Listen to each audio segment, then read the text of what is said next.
Welcome to our webinar called Advancing Ecological, Economic and Emotional Resilience Through Pasture-Based Livestock Production.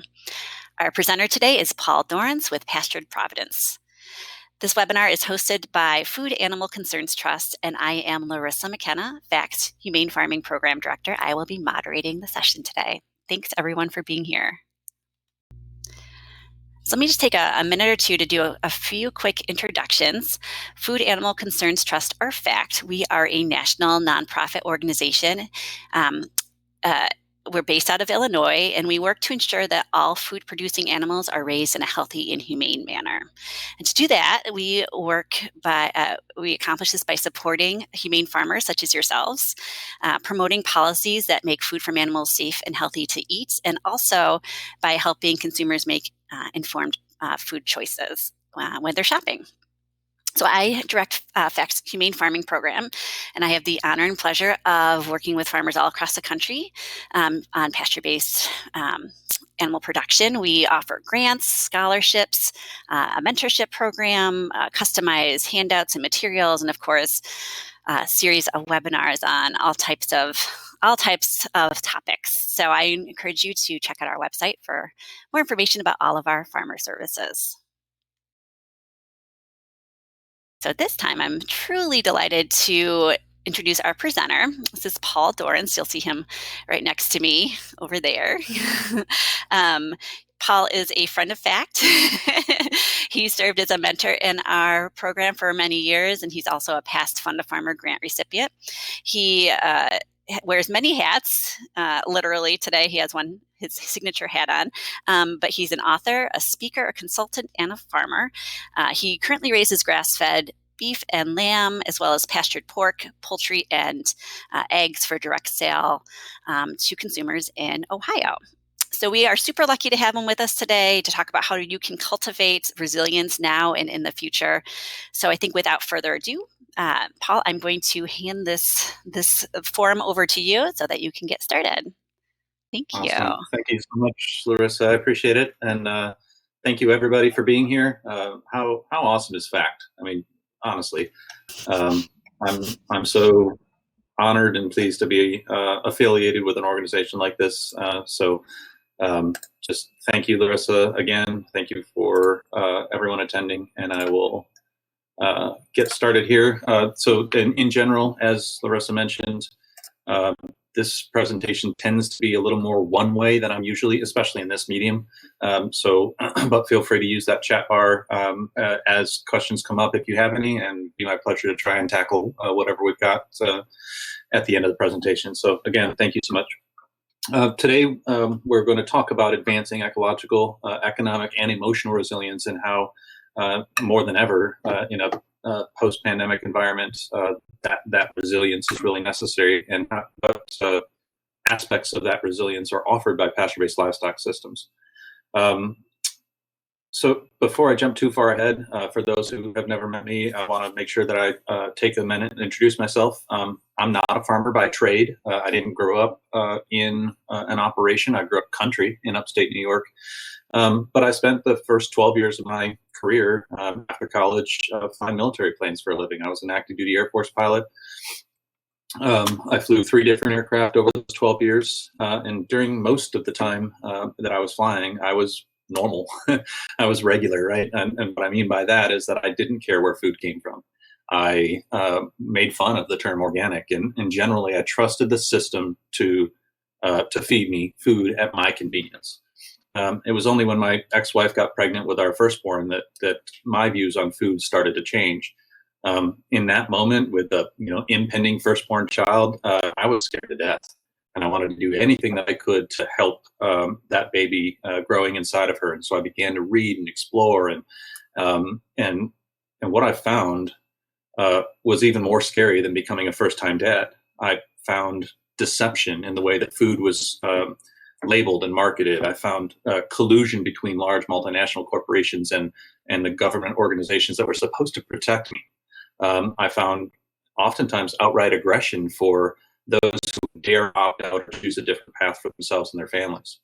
So at that moment, I looked back at my life and wondered how could I have been so blind. And then I turned 180 degrees and I became one of those weird ones that chose differently.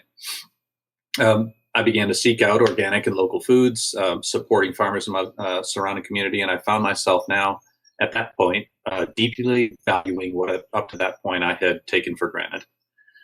So fast forward 4 years, and it was very clear to me that my active duty lifestyle and I were done with each other. I, at that time, had 2 young children, and I wanted to provide a more stable upbringing for them.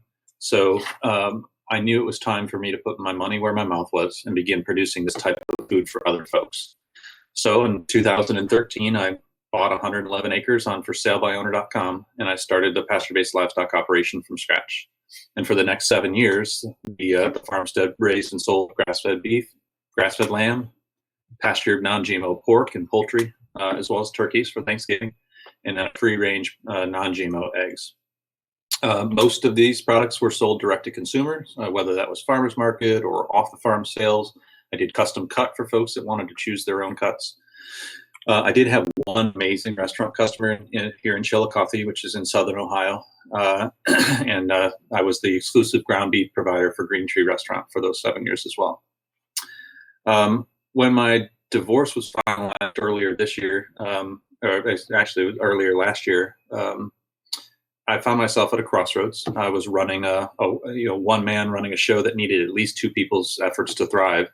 And so Christmas of last year, I made the heartbreaking decision to sell my livestock and to pursue commercial haymaking in the short term and figure out how to continue to support others in their agricultural pursuits. And so now I envision a future for myself where I'm able to pursue the 3 E's of educating, encouraging, and equipping others for greater success than my operation enjoyed.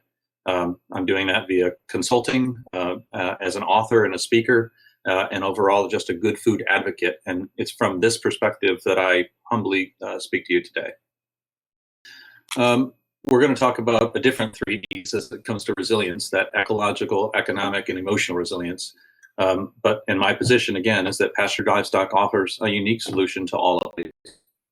But before we get to the solutions part, let's really take a look at the problem. And I'd like to do that not from my perspective or your perspective necessarily, but I want to do that from what I'll just call the average or the conventional farmer from their perspective. Because I think it really is going to benefit everybody to put ourselves in someone else's boots for a little bit. This farmer operates within a commodity system that works against itself, literally forcing those farmers to be price takers, and a supply and demand system that when you have a bumper crop, your prices are terrible. When you have calamity on your farm and have nothing to sell, and neither does anybody else around you, that's when prices are high. These people operate on razor thin margins that reward concentration and extreme levels of efficiency. They're constantly under fire for environmental degradation caused by that exact same industrialization and efficiency, and they continue to deal with inhumane animal and worker conditions. These cracks all existed before COVID, but then you add a little bug into the mix of things and it gets even worse. This true fragility of the system could not be more indicative of this idea that you've got finished animals euthanized in massive quantities while grocery store shelves go empty. The conventional farmer is suffering from uncertainty. Certainly, they're under fire to provide environmental solutions. And I do believe that they recognize the environmental degradation, but they are being forced and pushed to produce. We see continuous consolidation where agriculture generates 10.5% of the US and over 33% of worldwide greenhouse gas emissions. We talk about the 60-year clock that folks are beginning finally to pay attention to, in which at the rate that we are eroding our soil, it's 10 times faster than we can replenish it. And so as of right now, at our current erosion levels, we have no soil in 60 years. Just think of it, let that sit in for a minute. The market share of those big four, which is JBS, Tyson, Cargill, and Smithfield, they grew from 21% in 2002 to 53% in 2018. And those same 4 companies in 2014 controlled 85% of the beef processing. Against that backdrop of consolidation, the number of slaughter facilities has plummeted 70% since the 60s. And key commodity prices are dropping oftentimes over 50% in the last 8 years. that same thing has resulted in farm debt jumping 33%. This is to levels that we haven't seen since the 1980s farm crisis. It's no wonder then that farmers have the highest suicide rates 3.5 times more than the general population. It is extremely, extremely dangerous to be a farmer these days, not necessarily because of equipment or because of animal risks and those kinds of that you would normally think of, but farmers are killing themselves because of this situation that they are trying to operate in. It's easy to vilify folks that are pursuing conventional methods, but I really truly believe that everybody wants to do what's best for the land, and in short, they cannot because they're stuck. And it's into that level of darkness, into that depth of darkness, that I would like to propose a ray of light, an alternative solution, not the option, but an option that supports ecological, economic, and emotional resilience. There's 6 regenerative grazing principles as it pertains specifically to ecological resilience. So nature pursuing diversity, is one of the key regenerative grazing principles. Will Harris didn't say it first, but in my opinion, at least, he said it best: when nature abhors a monoculture. So you want to pursue diversity in terms of grasses, mixed grasses, legumes, forbs, those kinds of things in a pasture. We want to feed soil life with manure, compost, and plant residue, rotating animals across the depositing their manure in place and stomping residue into the ground. Always want to keep a living root at all times. And this is where, for me anyway, I'm an advocate for perennial grasses over annuals in general, in most situations, because of that living root concept. And we want to minimize soil disturbance, where we're talking about animal impact as a positive soil disturbance, but also recognizing that rest is a key piece of that concept for regenerative grazing. Avoiding bare soil is key to the whole thing. Whereas if you, in a rotational grazing and regenerative grazing concepts, you have animals packed in a little closer together and moving across a pasture, they're really avoiding a lot of the alleyways or the game trail kind of idea, if you will, back and forth to the trees, back and forth to the water, and avoiding that bare soil by allowing the animals to be on the ground for a moment and for a period of time, but then moving forward and moving beyond that to allow the land to rest. And then obviously holding water in place instead of allowing it to run off. That's where that perennial grass cover comes in. The hoof prints, actually tiny little ponds all across your pastures capturing water, and that grass cover slowing your runoff compared to bare ground. Now, these 6 principles look a lot like Gary Zimmer's biological principles, for example, which are typically tending towards row crop and vegetable type of farmers. And that's because they are. And I want to make that point there, that principles are principles not because they're specific to grazing or fruit or carrots. They are principles because they work across all spectrums of agriculture, and we ignore that concept at our peril. Paul, this is Larissa. I just want to jump in. It looks like the slides are not updating when you're, so I'm wondering, maybe take yourself off of the video cam, if that, maybe it's kind of eating up some of the. Okay, let's see here. So I will stop the video cam. Yes. And then go back to the slides. How is that? So we see beef production from a systems viewpoint with nothing underneath it. I don't know if that's what it looks like on your end or not. Yes, that is correct. Okay. We'll see if this works better. Thanks, Paul. All right. Yes, thanks. So thinking of beef production from that sort of systems viewpoint, there's been a lot of attention paid to studies that show that grass-fed cattle emit 20% more methane than grain-fed, which is technically true. However, what those studies ignore is this idea of carbon sequestration and a systems perspective that really does change the narrative. When you look at a bigger picture life cycle assessment of grass-fed beef, what you'll see is that managed rotations encourage forage growth. Manure is deposited and utilized in place instead of being stored, transported, spread, etc. And I have no fuel for feed, animal, and manure, but I really do need to change the slides simply to say less and a lot less fuel for feed, animal, and manure transport. There's been exactly one of these life cycle analysis carbon footprint done at Will Harris's down at White Oak Pastures in southern Georgia, and the numbers are amazing. His beef carbon footprint is 111% lower than conventional production.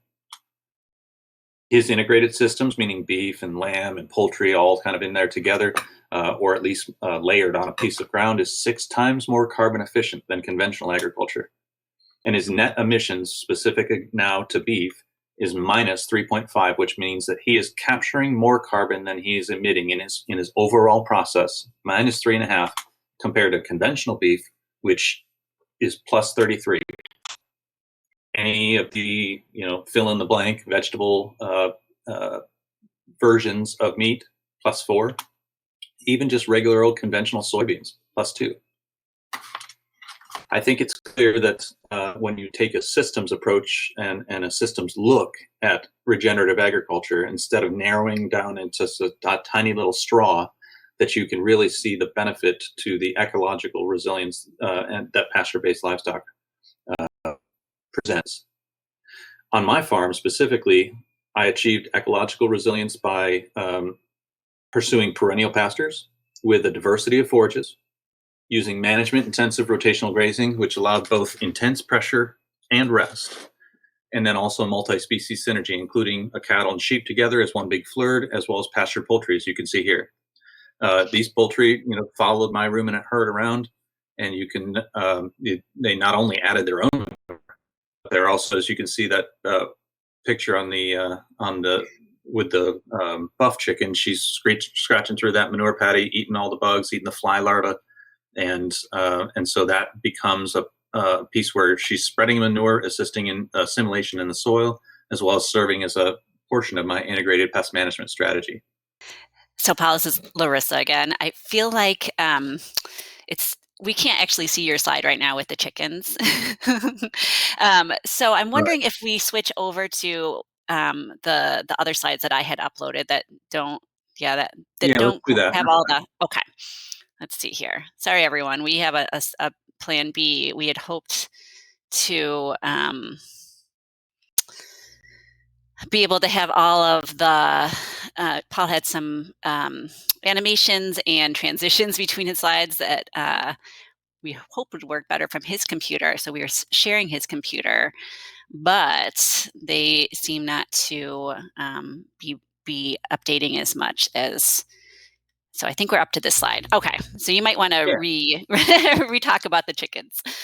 No, that's fine. So just again, as we're talking about ecological resilience, and how to achieve that, what it looks like on my place. This is just one simple example of using multi-species synergies, specifically pastured poultry layers, to not only deposit manure and benefit the ground, but also serve as manure spreaders and pest management strategy all in one. And that's, again, just one example of what ecological resilience could look like on your place.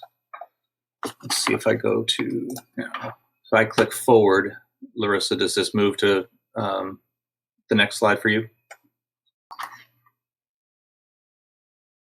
Hearing no objections, I'll continue until otherwise. Is it the grass-fed dirty little secrets? Yes, we see that. Okay, cool. All right, so that'll work. So demand in that context, demand for grass-fed beef has soared, but economically for everyone else, it's been a rough go for conventional producers. However, for grass-fed, there's a slide missing here. Go back one. There we go. For national beef consumption, and this is not grass-fed specifically, it fell 2.3% per year over 2006 to 2015. However, grass-fed beef grew doubles yearly, starting in 2012, around 17 million, and now up to, as of 2016, 272 million. Just think about that, sales doubling yearly exponential growth for grass-fed beef, and it commands a 70% premium over grain-fed. And so consumers are seeking currently humane, healthy choices that the message of more omega-3s and a lower, a better ratio between omega-3s and omega-6s, more vitamin E, overall, those kinds of healthy choices and information really is resonating with consumers. And it has been said that a lot of people are saying that, the rejection of that confined feeding system is a fad, like this will go away. I disagree completely, which I suppose is probably no surprise. But amidst the confusion around food, consumers are always driven by a desire to do what's right for them and their families. At no point do I see consumers returning to support the CAFO system once they're exposed to alternative options. In fact, it's a good time to sort of put a warning out there to those who would take that industrial model of livestock production and apply like a better feeding ration, which is happening. There's folks that are pelletizing alfalfa and feeding it to animals in a feedlot. Is that technically grass-fed? I mean, I guess, but does that adhere to what the consumer thinks that they're purchasing? No, absolutely not. I've heard it said before that you can't use the same tool that you broke something with to try and fix the problem as well. And if it looks and acts and smells like conventional production, then it probably is. In my opinion, true pastured production is the only place to be right now in the meat world. And the good news is, as you can tell by this slide, it's generally relatively cheap to get started. Now, why is that? It's because the inputs are next to nothing. You have water, you have mineral, some veterinary costs perhaps, and certainly some infrastructure in terms of fencing, but you can do grass-fed meat very much relatively cheap compared to grain-fed. The equipment costs are low, the infrastructure costs are low, and the margins therefore are wide. So why do we get a premium price in the first place? The reason is the increased cost for grass-fed beef comes in the time and in the management. I can remember I bought 5 calves when I very first started the farm, and everything I read online said 18 months. So, yep, you'll be finished in 18 months. And so I set up and I sold halves and wholes and quarters, and I had deposits and customers ready to go for these animals. And as 12, 13, 14 months ticked by, I began to realize like these animals are not going to make it. There's no way.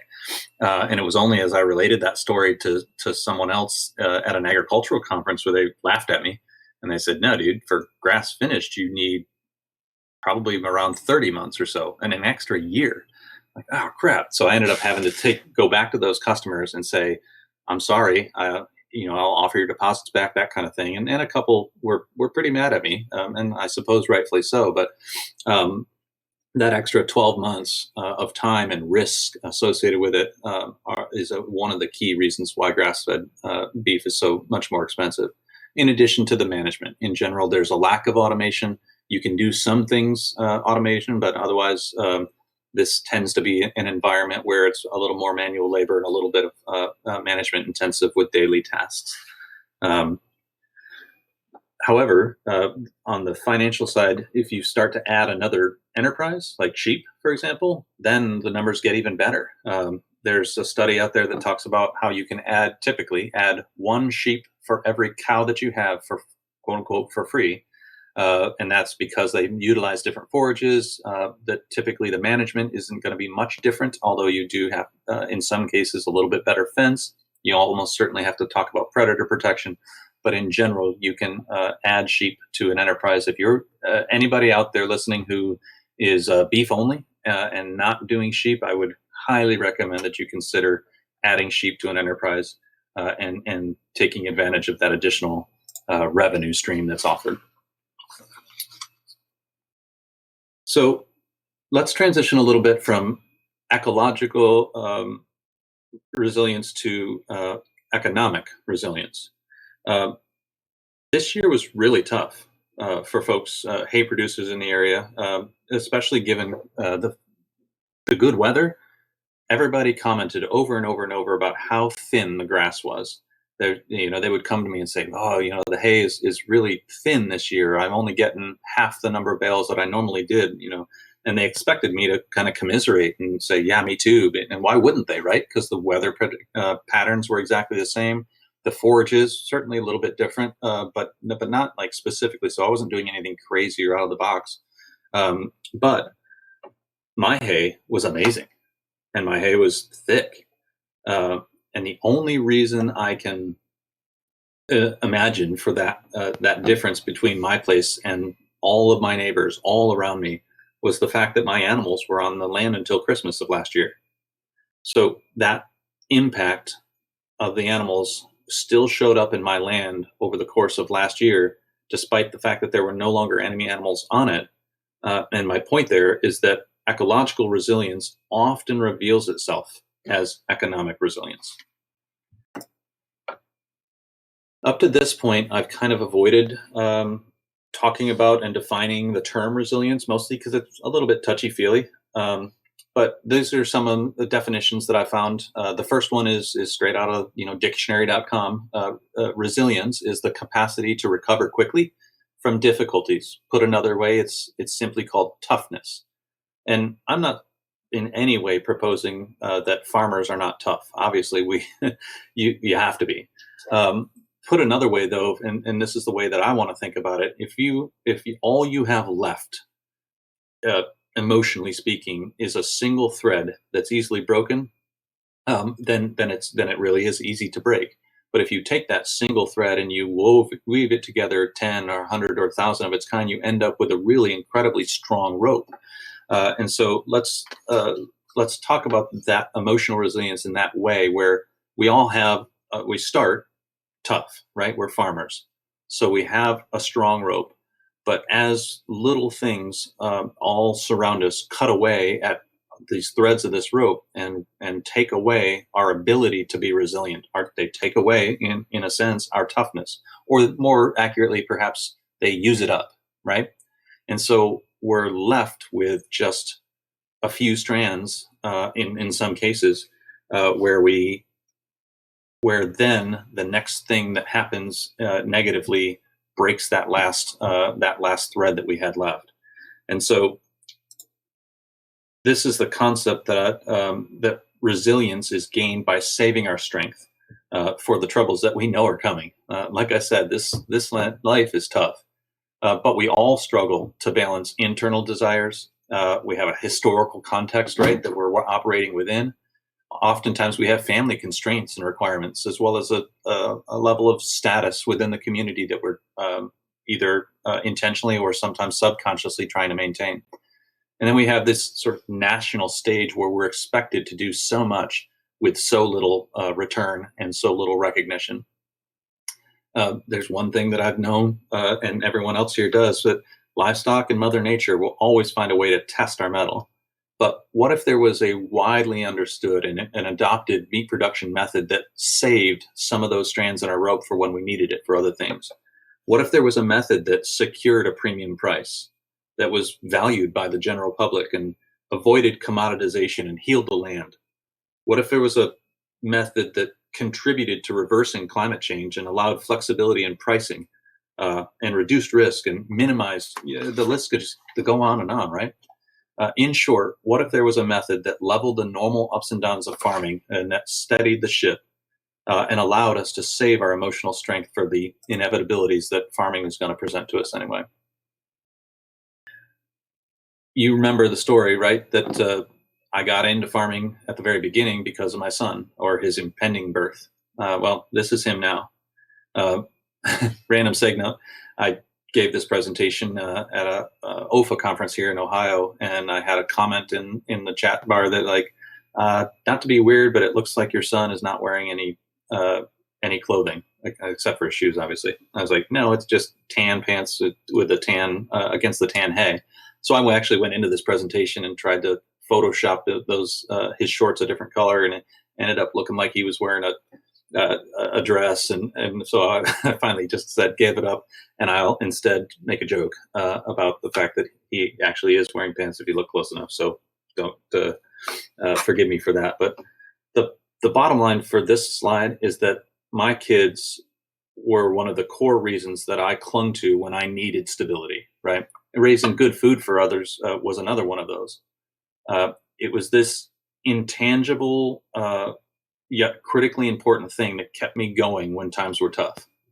That when I laid my head down to sleep at 11 p.m., only to hear off in the distance the cows bellowing and knowing that that meant the water wagon had run dry and that they were about to break out. And if I didn't get back out of bed to go haul water to them and fix the problem. It was my son and my customers and that I clung to when I had just spent countless hours and countless gallons of fuel preparing hay, only to have that pop-up thunderstorm ruin my efforts. And it was these things that I clung to when I had a young lamb that was born that was clearly unviable and for whatever reason couldn't stand up on its own two legs, but it wasn't going to die right away either, to where you had to end that young lamb's life because it was the right thing to do. These are really, really tough things. And in those moments, and 1,000 of them like it, if this would have been just a job for me, I would have quit 1,000 times over. But it was because of the ecological and economic resilience inherent within my production methods and the emotional value that my farm represented to my kids and my customer base that I was able to recover quickly from the difficulties that farming represented, that I was able to be resilient. So amidst the realities of a pandemic, we must understand that regenerative principles apply to grazing too. We need to recognize that grass-fed represents a solution for our climate, especially when you take that systems approach that shows the whole picture. We must discern between production methods. There's nothing worse than my operation and what it used to be being lumped in with a CAFO because beef is beef. It's just not true. In intent and in practice, there is absolutely a difference, an important difference between production methods. And if we do that, we'll meet the skyrocketing demand for healthy and humane meats. If we champion methods that are emotionally fortifying for farmers and that preserve our strands of our rope for when we need them, that's going to be key to the continuing resilience. And I think we have to pursue ecological, economic, and emotional resilience by educating, encouraging, equipping each other to help and continue to care for the soil and advocating for our production methods. That's the end of the presentation for today. I'd be happy to take questions as we have them. If I can be of any of assistance on a professional or personal level, Pastured Providence Consulting is my job now, and you can visit pasturedprovidence.com and reach out to me that way. But for the purposes of today, thank you so much. And Larissa, I'll turn it back to you for however you want to handle any questions that may come up. Thank you, Paul. Hopefully everyone can hear me again. I think we figured out the technical issues as best we could. Well, thank you for that great presentation. I know there were a couple of questions that have come in. I'll let you kind of read those. One thing that occurred to me and that we've obviously been hearing a lot about that's very pandemic specific, but obviously it's also a chronic issue, has to do with, that's really tested people's resilience. It has to do with all the slaughter and processing issues that have been, kind of come out into the open. And I don't know if you want to comment at all about that, about what, how it's affected small producers. What are how do you think it's going to, what's kind of like the direction going forward, that sort of thing. That's what I've heard time and time again. Yeah, no, that's absolutely true. And so this it's always been kind of a limiting factor in a lot of ways for especially for small scale producers and mid-scale producers, I would say. The gigantic conglomerates, the big four, they've already got their processing figured out and squared away, and they're working themselves backwards. But for everybody else, varying degrees of issue with processing even before the pandemic environment. With the pandemic environment, it's one of those things where it's revealed that that crack in the infrastructure And so thank goodness for once someone, folks are beginning to pay attention to this real issue. We're beginning to see a lot of conversation around alternative options, and recognizing that a lot of dollars have typically flowed, towards producers, but maybe some of that needs to be pointed towards some either brick and mortar livestock processing or some alternative options. I'm actually working with a group here in Ohio to execute a local food promotion program grant to explore the feasibility of mobile meat processing in Ohio. And if anybody would like more information on that, I'd be happy to share it and connect you with that project. But those are the kinds of conversations, and 22 states in the union have mobile meat processing, but Ohio isn't one of them. Why? Why not? Why not now? And I really do believe that there is traction around that idea of thinking outside the box and thinking creatively to come up with solutions, because there's consumers that are so clearly asking for this type of food. There are producers so clearly ready and ripe to take advantage of that. And then there's a tiny little space in the middle that we're trying to shove all these animals through to make it happen. And so, yeah, it's a real issue, but because of the pandemic, I believe that we're beginning to see real attention paid to it. I pray that doesn't go away, and that's true in a lot of different ways. That this idea that consumers are valuing local again, which is great. Americans have a terrible short-term memory. We just, when things go back to normal, so do we. And I hope that this is one of those times where that's not the case. Well, yeah, I've heard that also. It's there's been a lot of change and a lot of people buying from sources that they, hadn't before because it was easier to go to your local farmer, have it delivered than you couldn't find it in the grocery store. Right. We have a question from Penny, which kind of is related. It's about some other regulations or I guess laws that are being proposed in Wyoming. I guess there's a similar one in Nebraska. It appears to allow the farmer to supply inspection exempt meat to customers who have bought a steer share in advance. So that idea of shares with your meat. Do you have any comment about that or thoughts of how that might be implemented and how it might affect, small to mid-sized producers and their consumers, their customers? Yeah. So I think, I like it. I think it's a good idea. I struggle a little bit with why that is necessary because really what it is, it's a workaround, right? It's a meat version of a dairy, raw dairy herd share. So it's genius in its intent, and in its execution, I hope. But it's also just kind of too bad that we have to do that kind of a thing as opposed to just recognizing that that typically small scale production and processing both are not ripe with the real food safety issues that we have to that we deal with on a national level. It also kind of just speaks to the bigger picture, and I fought this over and over again, and those who are producing here are doing the same thing. There's so many times that regulation has nothing to do with food safety. An example from me specifically is I had to have commercial refrigeration, and so not only did I have to have a refrigerator or freezer that kept temperatures cold, but it had to have the special sticker on the back, which, by the way, was 2 or 3 times more expensive. And I couldn't go to Craigslist to go get a used freezer, for example, because it wasn't commercial, or wasn't supposed to anyway.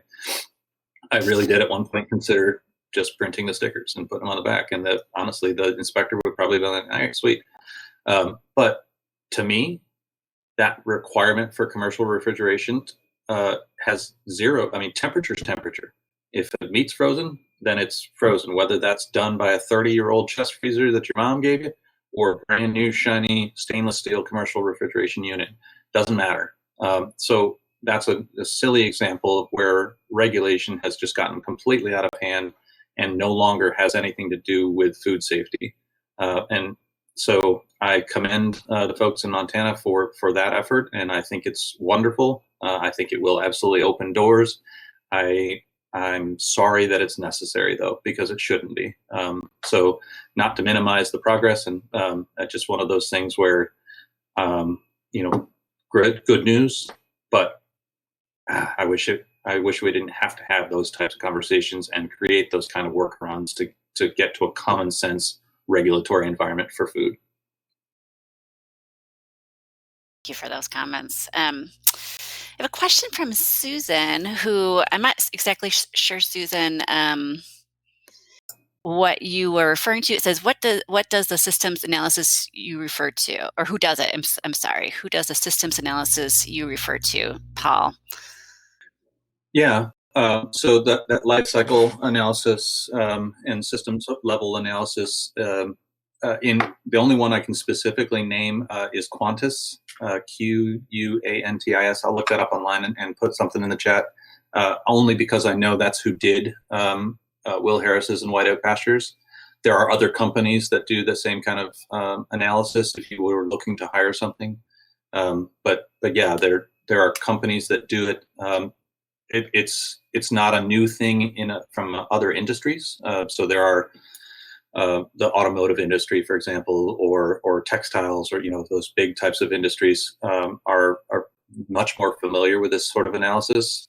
And so agriculture is sort of getting on board late with this idea, but and regenerative agriculture especially is taking this general approach to things to combat this very narrow fact-picking sort of attacks that we're dealing with, justifying plant-based meats, for example, over as better for the environment than pasture-based livestock. When you look at it overall from a systems perspective, it's simply not true. But that's the narrative that we're working against, and using those types of analysis that just makes common sense. If you just measured methane out the back end of a cow, which is literally what they did, okay, fine, 20% more methane. But when you take that into context and put it into a perennial pasture system with localized or regionalized processing and less transport, so on and so forth, all those other things, then it's a no-brainer. But it's just like politics and statistics, right? You pick what you want that fits your cause. But a life cycle analysis takes a step back and looks at it in terms of a greater picture. And Quantis is the company who did white oak pastures. Okay. Question from Nate. In your opinion, what can grain finished folks do to reduce their carbon footprint? I think this is specifically in the West, where it's completely grass finished is hard to do, and specifically folks that might be raising beef on public lands. I missed the first part, broke up a little bit. So talking about public lands and Western production, but what was the core question? The question was, what can folks that use grain to finish their cows do to reduce their carbon footprint, assuming they can't do grass finish due to climate and other reasons in the West. All right, so my initial reaction was to challenge the assumptions, but I'll choose to try my best to answer the question, which would be if you feel like and genuinely that you are committed to grain finishing because there truly is no other options, which again I would challenge that first. But the other piece of things that you would do would be to limit that transportation piece as much as possible. So instead of a national structure that we all typically go into, we pursuing a regional or more local model would eliminate a lot of that transportation cost. It would eliminate a lot of the the economic loss to shrink and to stress, those kinds of ideas. But again, my initial reaction would be to challenge this idea that somehow anywhere in the States you can't do that. I would say go back to that first and really look yourself in the mirror and say, is that true? Because I doubt it. And I would say that would be the best way to really have an ecological response and an environmental benefit would be to challenge your first assumption. Okay. All right. Well, looking to see if we have any. See, Michelle comments, feed hay for finishing, stop subsidizing that type of farming. Those might be some things that feed into that. Any other questions from folks? I'm trying to think if there's, my ultimate idea that I'd love to see happen is, taking all the benefits that we know of from pasture-based agriculture, in terms of, for a fact, we're interested in food safety, we're interested obviously in animal welfare and health and all the environmental, all the economic, biodiversity, even equity issues. Having seen that all come together and really making the case from all these different perspectives for why this is, why it's so good. We all come from our own silos and kind of have our own talking points, but I think, having the full story about it would be really, really helpful to, make the case for policy, make the case for consumers, because everyone's interested in different piece of the puzzle. So anyhow, that's my, takeaway and something I've been thinking about for quite a while. We do have a couple of questions that came in that, Paul, maybe we can take these two. They're both about grazing sheep or introducing sheep onto an existing grass-fed beef operation, because I know that that's something that you mentioned earlier in your presentation. So any comments or suggestions on that front? Yeah, so and I actually I'll see if I can Google the link to the study that showed that. But the general thought process is obviously they're both pastured animals, but they do eat different things. So when you talk about cattle, sheep, goats, there's different forages that are utilized, and so ultimately, in a very diverse scenario, sheep will utilize a different set of forages than cattle. I mean, obviously, there's overlap, but the thought process is that essentially because of that better utilization of your standard forage, you can add a sheep to the mix, one per one, and not do any detriment to the ground itself. I swore I would never have sheep when I first got started. I didn't want anything to do with them. Sheep are dumb, just the whole thing. And then I got talked into it somehow. I don't even remember how. And I never ate one of those sheep because they sold so quickly. The lamb that I produced, it was amazing. And so I was like, well, okay, that I guess I'm a shepherd. And so I went big into adding mama sheep into the cows, and just really had this amazing thing, and began to discover this level of diversity and multi-species synergy that came out of that. And so there's just, I mean, I could go on and on. Internal parasites, for example, worms that are shed through the digestive system in the manure, and then those worms climb up the shoot of grass and get re-ingested, and then the cycle continues. But if an internal parasite that affects a cow is eaten by a sheep, it dies inside of her, and vice versa. So there's just already like this super cool thing. I mean, it's not self-cleaning in a sense, but your parasite impact is going to be a lot less with that synergistic effort between cows and sheep. There's an element of predator protection that comes from having large animals like cattle around, especially if they're good mothers and protective of their group. Those kinds of ideas. Again, it's not free though. Cattle in most scenarios don't need predator protection. Out west, that may not be true. But in my neck of the woods, if you've got cows, you're not too worried about coyotes, except for maybe just those first couple day old calves. Add sheep to the mix though, and you're gonna have to address predator control. In any scenario, I would say it's just they're delicious little nuggets running around, and so you would have to do something, whether it's infrastructure, fencing wise, or livestock guardian animal of some sort. A lot of people choose to add sheep but keep them separate for concern of them interacting. But I never did. I put them all out together. And for me, that meant that the same fence that I was going to make for cows, I now make for cows and sheep. And maybe I do, instead of a single strand, maybe there's two. Okay, so there is a little bit of difference, but not much. And I'd have sheep that would get out. In fact, I had 5 bad boys in the group who would just decide that they wanted to be wherever else anybody else wasn't.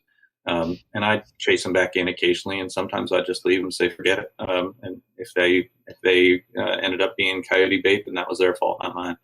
But in general, same water, same mineral, that kind of idea is ease of management for me. And more importantly, it really, the lamb that I provided, grass-fed lamb, was a market differentiation. It was a desired product. And so it was a no-brainer, and I was so grateful to add sheep to the mix for what they gave me, not only synergistically, but also as a second income stream that didn't cost me too much difference in terms of management. Thank you, Paul. I also want to thank both of the Lindas who posted some comments about some other resources. And in fact, I'm in talks with Dr. Provenza to do some webinar sessions for us about his work. Final question. Yeah, that his books are wonderful. Final question I'm going to get to. This is kind of a follow-up about your sheep comments. Does your I think the size of the water trout accommodate the shorter sheep without the cows trying to climb in? Yeah, so I just used a regular cattle trough. I have everything I owned was on skids or wheels of some sort, I guess, and so I just used that same one, and it worked as long as the float kept everything topped off, so the sheep could stand up on my skid and stretch their neck over and drink no problem. If you're in a scenario where you're filling water troughs, and meaning that they get low and then you refill them as opposed to keeping them topped off, then that certainly would be an issue that you need to address. But I was successful in using regular cattle troughs and with a float to keep them full, and that provided water to the sheep as well as cattle all at once. Thank you for the logistics of all these little pieces. Yeah. There's a lot of things. Lots of stuff to consider. Well, we are just about out of time. So I do have a couple of housekeeping items to share before we sign off. A reminder to folks that are still on, there's going to be a survey that pops up on your screen as soon as I close out this webinar. If you wouldn't mind taking it should only take about 30 seconds to a minute to complete it, give us any feedback, ideas for future webinars, stuff that you'd like us to see us do. I love receiving that, whether it's critique or things that have succeeded. Also, a reminder that a copy of the slides and the recording will be sent out either later today or tomorrow. So keep an eye out for an email from me with that. Quick plug for some other things that we have coming up and going on this winter. So we're going to continue our webinar series in March with a session about federal funding opportunities for livestock farmers. And then also another one with Steve Gabriel about water management for pasture grazing systems. So should both be wonderful.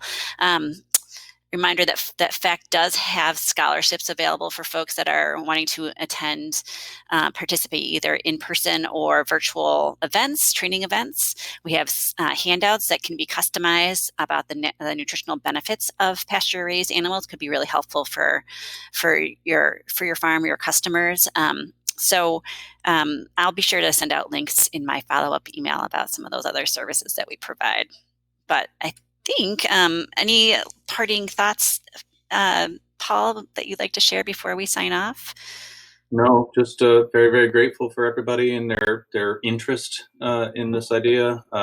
And apologies for the technical side of things, but you'll get a copy of those slides. And if there's any questions about what I meant or what I said, please feel free to email me or get a hold of me somehow.